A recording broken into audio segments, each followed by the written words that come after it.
Now, you may be wondering, well, not quite so much because we've just started the podcast and you don't know that he's not here yet, but you may be wondering where Tom is because he's not here. Where's Tom, Liz? Where's Tom? I don't know. Well, actually, I do know. He's stuck on a train. Lovely Brisbane train services. He can't get home and he can't get here.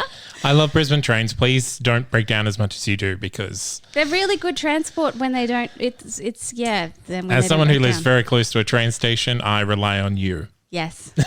Get your shit still, together. Unfortunately. So instead, we've invited producer extraordinaire Zane C. Weber to take Tom's place. I was near the alliteration was going to trip me up, and so then I just said it even slower. To take Tom's place today and do his best impersonation of the type of advice that he thinks Tom would bring. See, I spent so long trying to perfect my Tom voice, which I'd never tried until this very moment, and I was so worried that I would just come out with something really offensive. So I'm glad that you've changed it to advice and not for the Tom voice. No, look, we're not looking for complete mimicry unless that's something you want to try, and if it's terrible, we'll cut it out. No. So, as with our normal episode, I'm going to ask you a question up the top. I want to know what gives you the ick on a first date. What would be something that would give you the ick on a first date? Okay. I mean, I like to think that I'm a very tolerant person.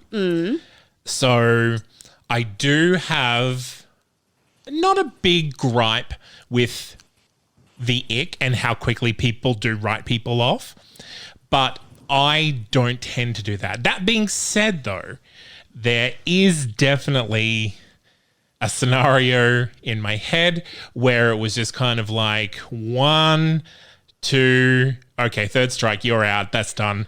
This isn't going any further. I'm going home now. Thank you very much. And that was really kind of mean to a bartender. Yes. And the third one, the one that I was like, oh no, that's totally out of line, was a bartender. Just like really like dismissive and like, hey, they're just a person trying to have a good time doing their job. That was going to be the exact same thing that I was going to say. Being rude to the people who are serving you because they have to, not because they're lower than you, but speaking to people in the service industry poorly is an instant goodbye for me. Yeah. And now I work in customer service now. So I can see how I've always had like a soft spot for service people in service industries because it's like you have to put so much energy into every interaction that you have. And as an introvert, I know how much that costs. Yeah. Welcome to Ghosts of Boyfriends Past. I'm Liz Best and... I'm Zane C. Weber, not Tom. Not Tom. We miss you, Tom. R.I.P. Tom. No. Please get home safely on the train. Have a good sleep. Rest in peace. Have a little bit of a nap. And then wake up tomorrow. Yes, please. Yep. Oh, dear God, we need you. So today we have a guest because it is a main episode and we are going to be talking through some kind of first date ickery. That's kind of why I wanted to bring that question up. So today's guest is Carly Dober. She's a psychologist, mental health educator and public speaker with a particular interest in issues that affect the mental health and emotional well-being of young women. And she is also director at the Australian Association of Psychologists Incorporated. Carly, welcome to Ghosts of Boyfriends Past. Thank you for having me. I'm so excited to talk about Icks. I could go on all day. Could we not all go on all day about Icks? I swear to God, there are so many different first date scenarios and so many different Icks to be had. So what we're going to talk through today is a survey that we had sent through from OpenTable, and we're going to have a bit of a chat through the results of that, of the ickiest dinner date behaviours is what they've classified it as. Okay. So the ick leads 64% of Aussies to prematurely end a first date, according to OpenTable, which I don't have the guts to end a first date. I'd just be icked and sit there until the end of it. I don't know about you. I have left a date mid-date because of an ick. Tell us, how did that go down? Yeah. What happened? What was the ick first?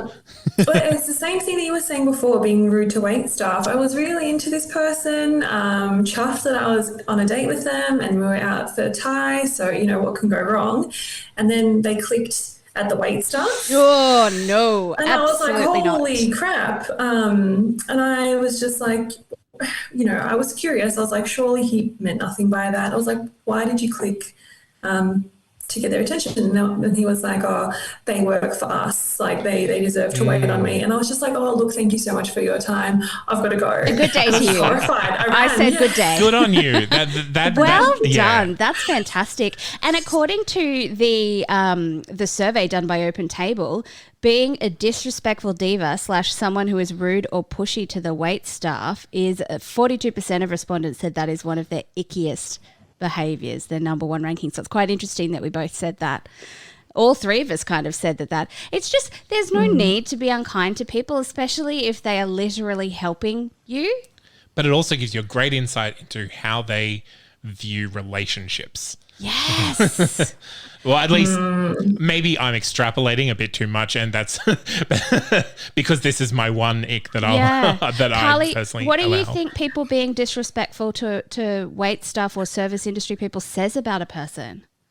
It can say a lot. It can say something about perceived status or social standing and whether they want to portray, I am better than wait staff, I've succeeded in life, or maybe they come from a different class background and they've never actually had to work in a service industry, so they don't actually know how much goes into it and how thankless the work is.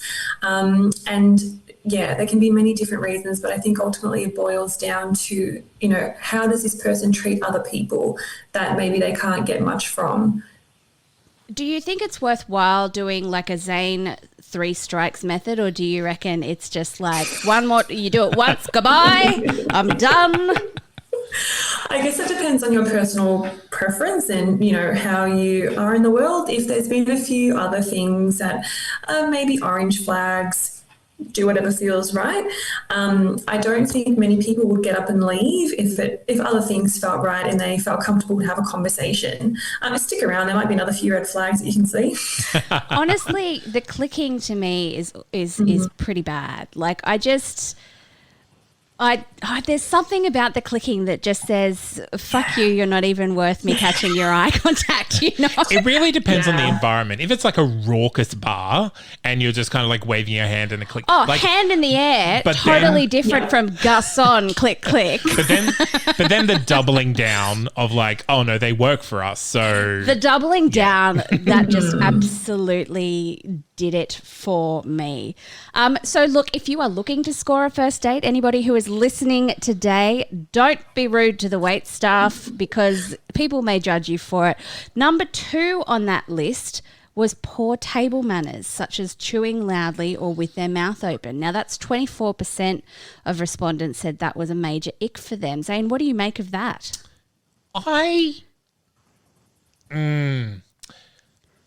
Immediately, when I read that, I immediately went like, oh, is that ableist?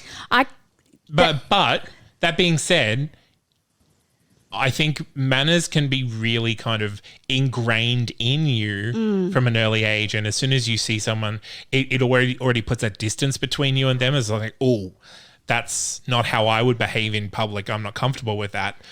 So I understand why it could be an ick, but I don't think I would end a date prematurely unless this was like the several at the end of a series of red flags. What's your thoughts on that one, Carly? I really agree with saying that it could be potentially ableist if you didn't know much about the person or they haven't shared much. I think what can be tricky as well, that everyone has a preference and everyone has a way that they were raised and how they also act and how their friends act. And if you've got someone who, everything else is, quote unquote normal, and they just like eat with their mouth full, are a bit of a slob, dare I say, and you might just not be attracted to that. Like, to me, that's a bit of a preference thing as well. Yeah. For me, because my first thought was, oh, that's classist, not just ableist, because some people grow up in different, some people know what the tiny fork does and some people have no bloody clue, Yeah. But the other part of that is that if it's in combination with something else, maybe. So if they've come dressed in track pants and they have crappy table manners, they don't show pride in their appearance and they have crappy table manners, or like speaking with your mouth full of food, like table manners such as chewing loudly, like speaking from somebody who used to have really bad allergies, I can't breathe through my nose. So sometimes I have to kind of open the corner of my mouth just to breathe and chew. But I would not talk with my mouth full of food. And in fact, I have had someone do that on a date and accidentally spit food into my water glass. No, thank you. Yep. No, thank you. Yep. However, that being said, I guess it has to be paired with, like, again, that doubling down is like, are they doing that because they don't know any better, but they're otherwise a really nice person? Or are they a little bit like, oh, I don't have to put on airs for you. I can do whatever I want and I'm just going to eat messily. Didn't we have an episode recently, a mini episode, where someone sent in a date that they deliberately were rude and horrid and gross on a date and went, that's a test. If you can deal with me at my worst, then well done you. Yeah, that's an ick. Yeah. Yeah. Carly, what do you make of that one as a psychologist? That almost seems like preemptive striking things or trying to self-sabotage because of some kind of avoidance thing without knowing the person at all. Yeah. That could be one thing, but yeah, that's a bold strategy. I don't know if I would do that. Apparently it worked for this person, but it 100% would not have worked for me. I would have gone, screw you. How dare you assume that you need to put me through a test to see, no thank you. No thank you, please. So number 3 was, and this one really pisses me off, was digital distractor spends too much time on their phone. Now, technology, it's everywhere at the moment. We have it in our pockets. We have it in our hands. What should we do if we are on a date and somebody is spending too much time on their phone, Carly? Is that something we address with them? I think if it's going to make the night more enjoyable for you, to maybe gently bring their attention, because I guess, as you said, technology is everywhere. Sometimes it might be a mindless habit where we're just picking up our phone. The person might be nervous and anxious, and it might be a bit of a safety behaviour, or they might be waiting on something really personal and really important, but they don't know you yet, so they are a bit nervous to try and bring it up. However, there are also people that treat their phone as their best friend, everything, and they'll preference that over human interaction. And I do think in both cases, a gentle conversation or startup is important. Because it makes you feel like crap. Is it cute or is it icky in itself if you send them a text about them being on their phone? I think it's great. Because I was thinking, what would I do in that situation? I'd be like, oh, are you enjoying the meal, or are you having fun? I wouldn't. Can I do anything else? I would make it, if I was going to, that's a bold, I'd be like, I'd send something like, you look really cute, like, or something that's like complimentary, not, are you done yet? Or am I not interesting enough? I think us being the very charming people that we are, Liz, naturally. we would use it as a time to make a witticism, but could that be icky in and of itself? But even then, right, so when I've been on a bad date, I have had urges to pick up my phone because it is so awful that you have, this is why people don't meet people in real life anymore, right? Because everybody, when they have nothing to do or nothing to say, they pick up their phone so that they don't look like they're alone. And you can never catch someone's eye and have a meet cute anymore because of that. That's my theory. But I think I would, I normally make a point of putting my phone face down so that even if it has to be on the table near me or I will lose my shit, it's face down and it's on silent, so that if someone urgently needs to get me, or if the friend that I have asked to call in the middle of the day to make sure I'm not being murdered calls, I can still get the call but not answer the text. I think that's good social etiquette. And again, not everyone is aware of this, not everyone knows this. So I think if you've picked up something that the person is on their phone a lot before you've entered the restaurant or the bar, you can maybe say, I'm just going to put my phone face down because I really want to give you my whole time and attention. You can lead by example that way if you don't want to, maybe a bit more assertive or forward. But I think you can also ask, are you enjoying yourself? Is this conversation okay? I noticed that you're on your phone a lot. Is everything okay? Yeah, well, because something could be going on in their lives. Like, we have no idea what's happening in somebody else's life. Oh, Carly, that sounds like a really healthy way to approach the situation. I don't know if I could achieve that. I will say though, some people, they just don't get it. And they also want to pretend like they're so important that they can't be away from their phones even a second.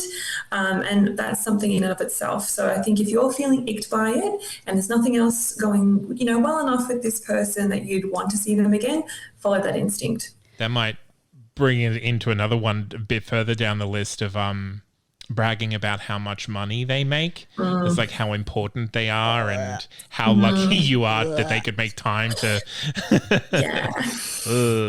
So number 5 on this list, and I cannot believe that this is not further up on the menu because I don't know about, I said menu because it's in there, but it's also, ordering for the other person without even asking.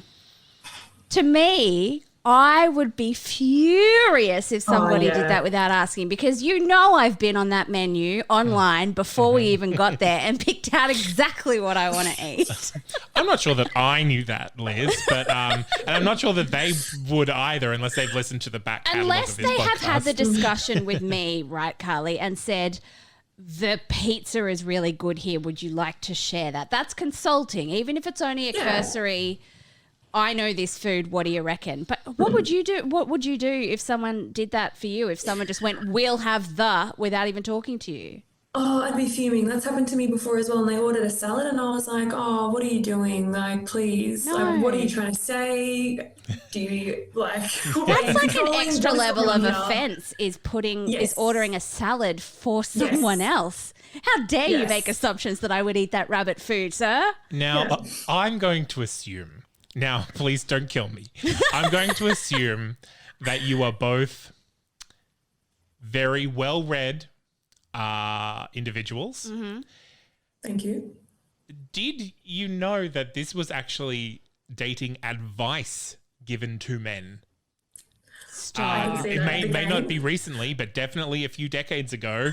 It was like, this is how you go in, you take care of everything, you order for them, and you order their drink, you order their meal. Well read, but I did not know that much. Yeah. I'm pretty sure, like, it might come from like the 40s or 50s, but it's definitely lived on. I heard it when I was a teenager.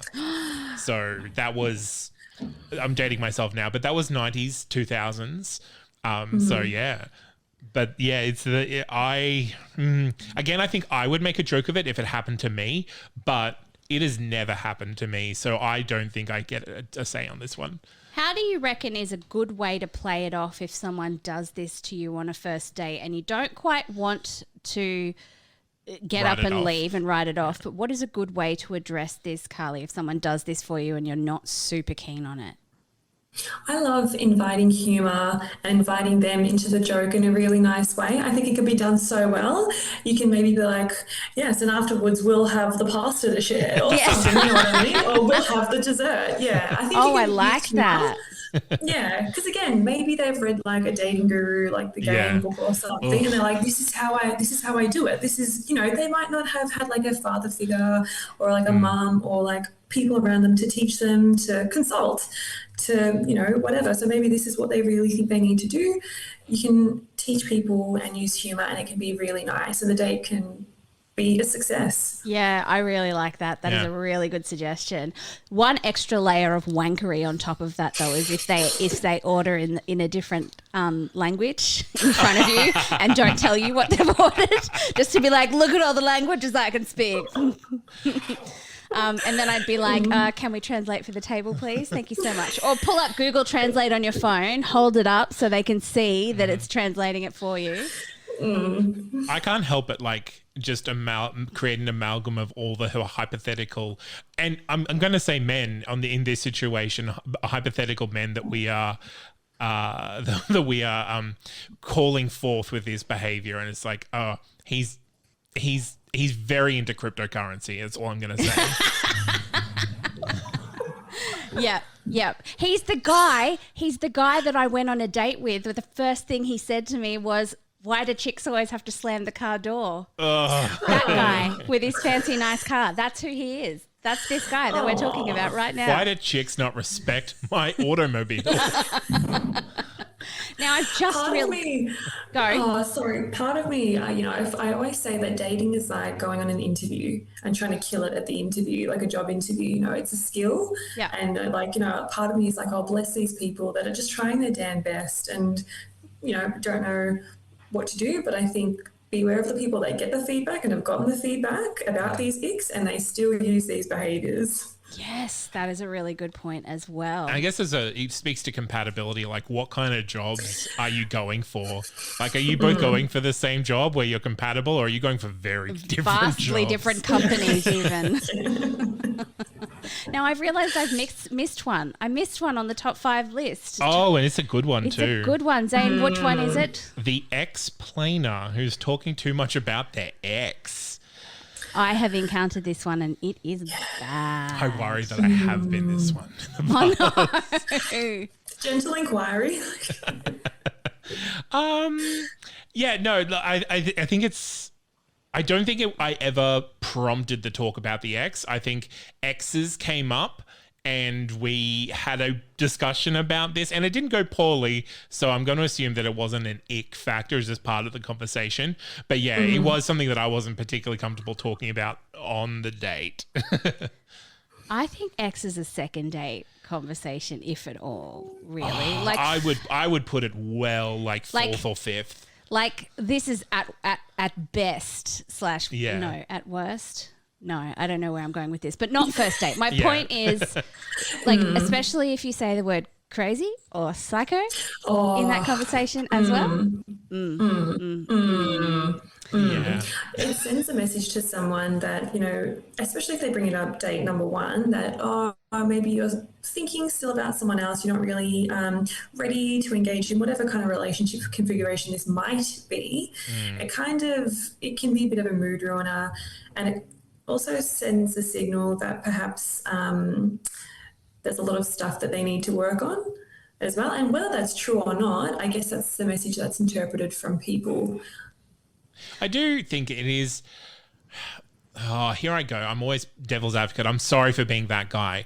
It is a good way to see what baggage they're bringing, but it's really difficult to show your baggage off in a good way. So why do it in the first place? Yeah. Yeah, and I guess as well, everyone has their own preference, right? So I guess if everything else is like, sending you really nice, hot, warm signals about this person, you might be more inclined to hear a little bit about the ex if they share a little bit. It doesn't seem like a trauma dump scenario. They're quite respectful. They move on, ask you about yours. Quick conversation, then you move on to getting to know each other. That's one thing. But I guess, someone talking about their ex for half an hour, ordering for you, texting their ex while they're it's texting their ex. I think I think that is multiplicative. Again, that's a bigger red flag. Again, I'm sure we've had a story of somebody who came on and talked about having a date and literally their ex showed up outside and they ended up going up with I'm sure that popped up on a mini. Readers, if you remember that story, let me know what episode number it is because I'm sure that happened. See, the thing for me is that if they're talking about their ex, that's one thing, but if they're talking about them in a really respectful way, that could actually be a green flag, I think. Yeah. Yes, there's a lot of nuance to all of this as well. But if they're talking about their ex, they're not really asking you any questions, trying to get to know you. They're being really derogatory about the ex, and you'll never get the ex's side of the story, or you rarely will. So, you don't know. It's, Now, the next list that OpenTable have come up with is the biggest conversation killers. And number 1 on that list is pining over an ex on a date. So 73% of respondents identified talking about an ex as a killer for a second date. But again, I think as we've just covered, nuance is so important in that. Can we... Because I think we can combine, because pining over an ex is number 1, but number 4 and number 5 are bad-mouthing an ex and asking about your ex. Yeah. It's like they really want to have this ex conversation on the first date. And I'm like, ugh. Yeah, if they keep bringing it up when you keep shutting it down, that is a problem. The one question I hate on a date, and this might be, I'm sure other people hate it as well, but how is it possible? How are you single? What are you going to be like? Just really poor personality, I guess. Or I'd just be like, standards? Yeah, and I guess for some people it can be like a bit of a neg, like, oh, okay, what do you mean by that? And also maybe I just enjoy being single. Like, there's nothing wrong with being single. It's a bit of an assumption or a judgment as well. Yeah, exactly. And that's the thing. We've said that on this podcast before. Like a lot of family people would say to you, oh, you'll find someone. I'm like, who says I want to? Huh? Yeah. Huh? Yeah. But yeah, so look, I think we set a blanket. If you can avoid it, maybe don't talk about the ex on the first date unless it comes up naturally and you do it respectfully and it lasts quickly and then you are done. Now, one of the other things on that particular list, bragging about how much money they have, we've sort of covered. But that's, unless you're specifically on a sugar daddy site or sugar mama site, that's not great. I mean, on a first date, I want to know, like, what is the most interesting things about you? And if the most interesting thing about you is the fact that you earn more than the average person, I don't find that super compelling because I want to know what you do with that money. Yeah. If you like traveling, if you're into extreme sports, or you have like a intense hobby. Yeah. How do you navigate money on the first date, Carly? Well, I mean, if the conversation is brought up, I mean, it really depends on your background as well, doesn't it? Because a lot of people might be a bit financially insecure or have a difficult relationship with money. And I think as well, money can be quite taboo to talk about early on. So I think it's really about how like private you want to be, how comfortable you are with this person. And again, like Zane said, what's the point? Am I trying to understand the meaning? Maybe your relationship to work? Are you an overworker? Is that why you earn so much money? Do you have time for a relationship? What's this about? Do you spend your money a lot? Like, you can earn a lot of money, but you can be very financially irresponsible. Got it all in Bitcoin, baby. Oh, as soon as someone says crypto or Bitcoin on a date, I'm out. Like, I'm out. I think also when you're talking about money, it's the bragging part of that particular thing. Not necessarily just talking about money, but bragging like, oh, you're lucky to be on a date with me. I earn like 250. I don't know what's rich these days. Everything seems rich to me these days. Sure, $250 a day, maybe $250 a year. I meant sure. $250K a year, but that's like, I'm sure people billionaires earn way more than that. It makes me really sad. But would you go on a date with a billionaire? Yes. If you knew that they were a billionaire? Yes, because it would be a really nice restaurant as long as they weren't expecting me to pay for my half because I can't afford it. Gina Reinhardt. Liz is interested. I wouldn't go on a date with Elon Musk. I was about to say I'd go on a date with Elon Musk, but I think he'd actually... See, the richest of people I find tend to be super stingy on dates to make sure that you're not after them for their money. In terms of like, I did go on a date with someone who was incredibly wealthy, and we went to a hole in the wall little place, and then went Dutch, which I was fine with because my stance on going, both paying your way. But I was a bit surprised. I don't have enough experience in this arena. I don't date rich people, apparently. I think my first question, if I went on a date with a billionaire, would be, will you spend this money on me? Just a little bit. If you have $100 billion, may I have one? What? Just one. I'd settle for 10 grand. I am cheap with billionaires. That would change my life right now. Well, now you cost of living crisis. I think we'd all be happy with 10 grand. Cost of living, absolutely. That's my petrol and groceries sorted for a couple of months at least. All right. So now next we kind of go down to talking about paying, as we've kind of segued into that. So 40% of respondents say the biggest planning ick is their date choosing an expensive location but refusing to pay for part of or the entire bill. Now, I think they 100%, if they choose the expensive restaurant, should be paying at least half. If you choose the restaurant, it's only fair. Yeah. Because you've made the choice, you've committed to that level of expense. And if it's a first date, you don't know how much liquid cash this person that you're going with has.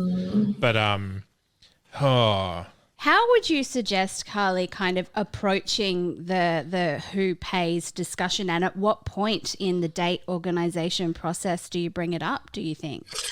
Honestly, as soon as a date is floated or a date is set in stone, the location done, I think whatever your preference is, I'm not here to judge preferences. I think you should just say, hey, this is my preference for dates and paying. What's yours? And negotiate it before you go there, because as we said, talking about money can be really awkward, and we don't want anyone feeling pressured, especially if they are under significant financial constraints, to pay for something that they're not comfortable for and will leave them stressed. So healthy. Yeah. I don't know how to riff on that.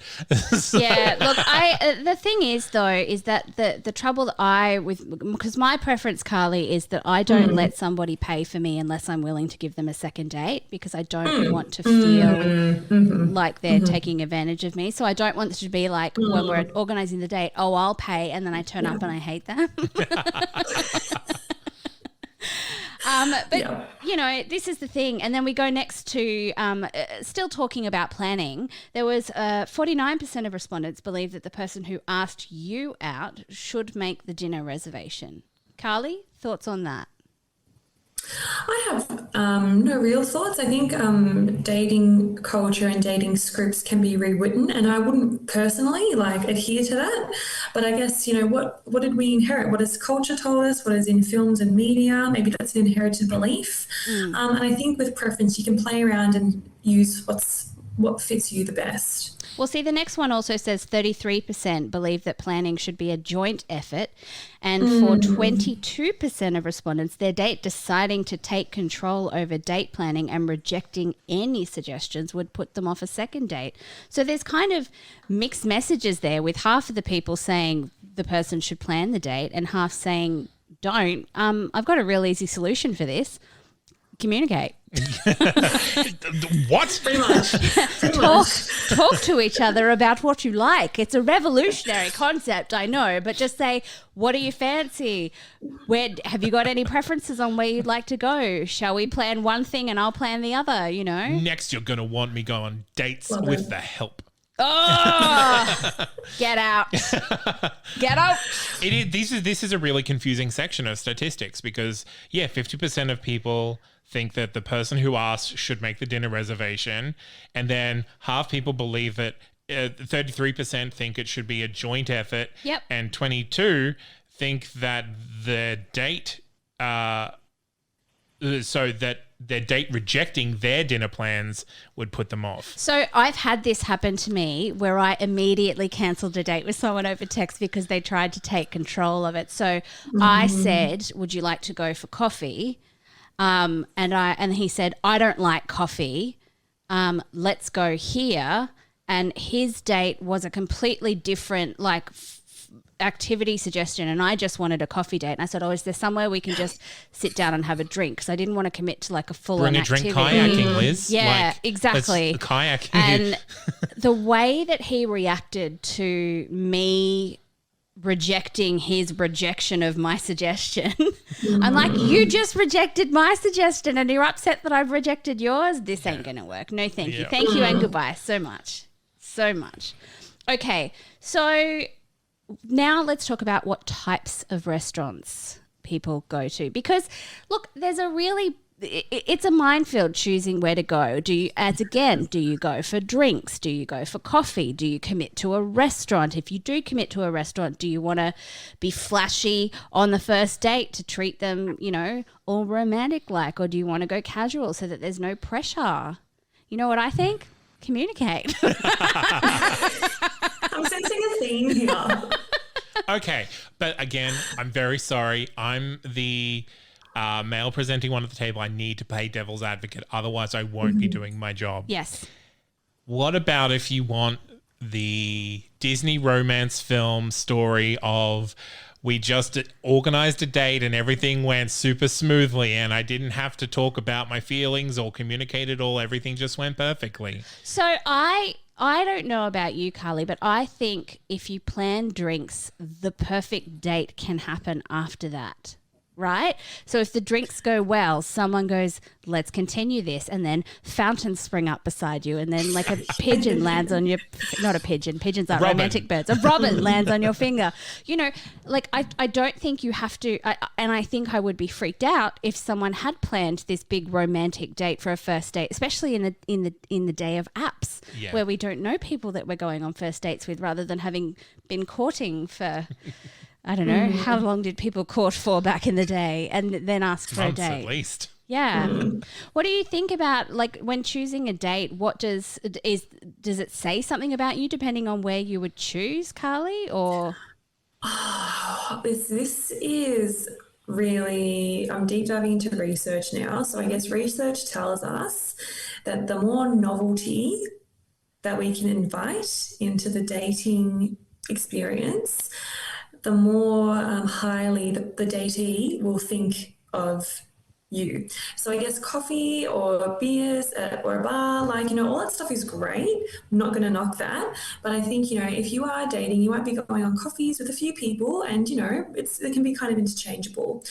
So I think it doesn't necessarily have to be really expensive or like a really wow restaurant, but what kind of novelty can be invited into the dating experience? So what you're saying is that Tom and my suggestion of bowling dates is a really good idea then. It is. There's adrenaline. There's, yes, great idea. Activities are so great. And I'm terrible at bowling, but terrible at bowling is cute, so they can show me what to do, right? No? A lot of jokes, a lot of athletic prowess. It's great. Yes. That's really, really interesting because it's exactly opposite to my instinct for a first date. Yes. Which is have the date, I guess, location of the activity be as generic as possible so that you can just focus on like each other and like see like how you get along there. But like, okay, if you're treating it like I need to stand out in your mind by associating myself with bowling. This is also...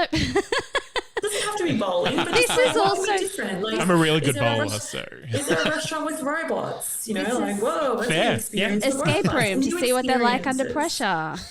First date. So here's the thing, right? I maintain that there is a difference today, and this is something that's happened in the last 10 years, between a first date and a first meeting. And I think that when you meet someone that you've been talking to on the apps, I think that's a meeting, not a date. And once you've decided you like each other, then the next thing that you do together is your first date. That's what I kind of consider it about in my head. I like that. Yeah. Yes, and I think in my past, I've actually lived that, and I really resonated with that when you said that. Yeah, for sure. Yeah, it's like the interview process is like one of them's the interview, and now you've been shortlisted, so we're going to do like a trial run where you can have, you know. The meeting is the resume. Yes. And then if you pass the dating bio is the resume. The profile on the app's the resume. Oh, yeah, okay. People need to learn how to write resumes, can I just say. Okay, so again, let's go back to talking about who pays the bill. Now, 43% of respondents of this survey believe that the bill should be split 50-50 regardless of who initiated the date. And I kind of agree with, like, again, I agree with that. But if someone is really insistent on paying, I'll let them, because then it gets kind of scary. But in terms of how much you spend, there's 2/5 of respondents believe that a dinner date should cost between $31 to $50 per person. I guess this is obviously with drinks included, because if my meal costs $50, I'd be like, holy crap, I have no money left. What do you reckon? How much would you spend on a first dinner date? And I guess this depends on if it's the first meeting date or you really like each other date. Right? I think we can assume. Let's say it's a restaurant. So we're going to a restaurant to have dinner and some drinks and what have you. I think $50 per person is. Maybe I'm a weird person. I think that's conservative. Maybe I'm just really broke right now. And look, it has been a while since I've dated in this manner.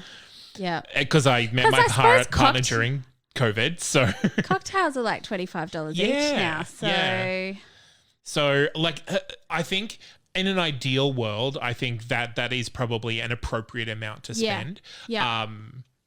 And that being said, like if I'm going on a date with someone, and again, male presenting, pretty masculine guy, I will assume I'm willing to pay for the whole thing, but I will not insist upon that at the end of the date. Basically, we would negotiate that at the date. Right. But yeah, I guess 31 to 50 is an appropriate amount, but there's also here a quarter of people think $51 to $80 is an appropriate amount. That's probably where if we're drinking, I'd be like, okay. And that's about where I'd be like, okay, that's what I would expect to spend. Not an ideal amount, but yeah. Let's say you didn't talk about cost before you went on the date, and you didn't compulsively look at the menu like I do before you went, and you get there and it's way above your price range. What do you do? Carly, how would you address that? And at what point, like at the date, would you address that? Yeah. Go to the kitchen and use the back door and run out. No. I knew you weren't healthy, Carly. I knew you had it in you. Honestly, that's probably one of the most awkward and confronting things that can really shake you and cause a lot of anxiety. And I guess people will either pretend that they're fine with it, they'll order something really small, and they'll just be so uncomfortable the whole time. They won't be putting their best foot forward because they'll be preoccupied with this stuff for whatever reason, and they might feel a bit embarrassed or ashamed over a subjective price. It actually means nothing about them, their life, their success thing, but money can bring up a lot for us. So it's either that or they'll say something, and I guess to save yourself the long-term pain, maybe do the short-term pain stuff and say something in the moment, whatever that looks like this is a bit more expensive than I thought it was going to be. I'm really sorry. I didn't know. Are you happy going somewhere else, or negotiate, communicate? That's a difficult one. That's one that I think a lot of people don't realize, is that once you sat down at a restaurant, if you haven't ordered anything, you can leave. There's no rule saying that you have to stay there. There's so you've drank a little bit of their water. So what? You can get out there and go. I honestly would try and make a joke out of it and be like, whoa, thank you so much for thinking this highly of me, but I cannot afford this week. Can we go grab a pizza? And if they're like, no, I only eat at the finest restaurants, then that's a no on the date for me anyway.